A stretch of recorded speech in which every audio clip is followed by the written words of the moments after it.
আসসালামু আলাইকুম সবাইকে। আমরা জানি যে রাশিয়া অনেক আগেই এই ইরানের সাথে একাত্মতা পোষণ করছে। শুধু রাশিয়া না, আরো বেশ কিছু দেশ। গতকাল রাতের একটু কথা বলি।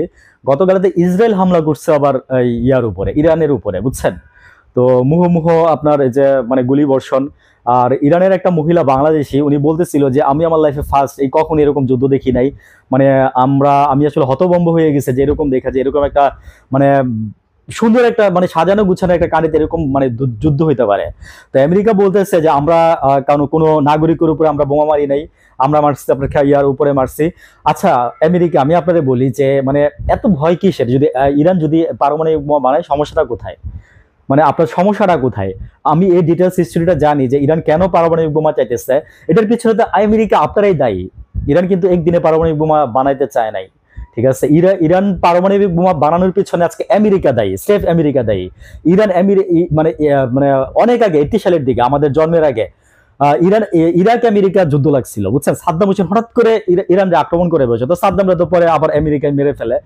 তো মানে কেন বলতেছি যে মানে অতিরিক্ত কোনো কিছু ভালো না, বুঝছেন? আমেরিকা, আমি আপনাকে বলবো যে অতিরিক্ত কোনো কিছু ভালো না, আমাদের ধর্মে এগুলো নিষেধ আছে। তো আমার মনে হয় কি যে মানলে ভালো, না মানলে আপনার জন্য আরো ভালো। ভালো থাকবেন। আসসালামু আলাইকুম।